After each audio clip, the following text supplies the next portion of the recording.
ఊపిరి ఆడట్లేదు అని రాత్రుళ్ళు లేచి కూర్చుంటుంది భార్య. భర్త భయపడిపోయి హాస్పిటల్లో చూపించాడు. అన్ని రిపోర్ట్లు తీయించి అంతా బాగానే ఉంది అని చెప్పారు డాక్టర్లు. అయినా ఊపిరి ఆడట్లేదు అని రాత్రుళ్ళు భార్య నిద్రపోవటం లేదు. ఉన్న కొడుకుకు, కూతురికి పెళ్ళిళ్ళు అయ్యాయి. కోడలు, కూతురు ఇద్దరూ తమ తమ అత్తింటినుంచి వేరు కాపురం పెట్టారు. రిటైర్మెంట్ అయిపోయింది. అన్ని బాధ్యతలు తీరిపోయాక, పని ఒత్తిడి మొత్తం తగ్గిపోయాక హాయిగా ఉన్నప్పుడు కొత్తగా భార్యకు వచ్చిన జబ్బు ఏమిటో అర్థం కాలేదు భర్తకి. అలానే వదిలేద్దాం అనుకున్నాడు. భార్య పోయి బాధలు పడుతున్నా తన వయసు స్నేహితులను చూసి భార్య ఉండాలనుకున్నాడు భర్త. అదే వయసులో ఉండి ఉంటే ఏం చేసేవాడో కాని వయసుమీద పడే కొద్దీ భార్య అవసరం అర్థమవుతూ వచ్చింది. డాక్టర్లు ఏమో సమస్య శారీరకం కాదు, మానసికం అని చెప్పి ఇక రావాల్సిన అవసరం లేదు అన్నారు.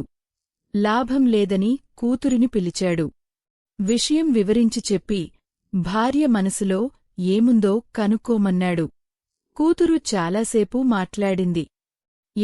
ఎన్నెన్నో మాటలు అయ్యాక భార్య తన మనసులోని మాట కూతురికి చెప్పింది. చిన్నప్పుడు చక్కగా బొమ్మలు గీసేది. దానికి విలువ ఎవరూ ఇవ్వలేదు. నాన్న చిత్రలేఖనం నేర్చుకుంటాను అంది తండ్రితో. కాని పనిపాట లేనివాళ్లే ఇలాంటి పనులు చేస్తూ ఉంటారని భావించిన తండ్రి కూతురికి పెళ్లి చేసి పెద్ద బాధ్యతను ఇచ్చాడు.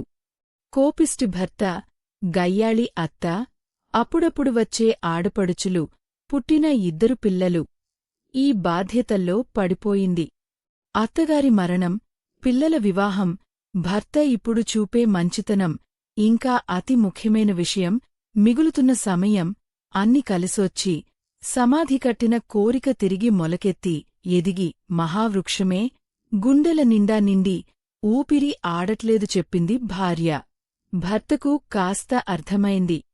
ముగ్గుల పోటీల్లో పొందిన బహుమతులు, తన పిల్లలకు, చుట్టుపక్కల పిల్లలకు గీసి ఇచ్చిన సైన్స్ బొమ్మలు, ఏదైనా గీయాల్సి వస్తే తన భార్యనే అందరూ అడగటం అవన్నీ గుర్తొచ్చాయి. పెళ్లయిన కొత్తలో బొమ్మలు గీసుకుంటానని భార్య అడిగిన విషయం, ముందు ఎగతాళిగా నవ్వి తరువాత కోప్పడిన విషయం కూడా గుర్తొచ్చింది. జాలి కలిగింది. పోనీలే అని కావాల్సినవన్నీ కొనితెచ్చి భార్యకు ఇచ్చాడు భర్త జాలిపడి. భార్య బొమ్మలు గీయడం మొదలుపెట్టింది. సజీవత్వం ఉట్టిపడేలా భార్య గీసిన బొమ్మలను చూసి ఆశ్చర్యపోయాడు భర్త. కూతురు పోటీలకు, ప్రదర్శనలకు పంపటం మొదలుపెట్టింది. ఎలా పంపాలో నేర్పించింది. తక్కువ కాలంలోనే భార్యకు వచ్చిన బహుమతులు, సాధించిన విజయాలు చూసి భర్తకు ఇప్పుడు ఊపిరి ఆడట్లేదు. షేక్ జమీలాబాను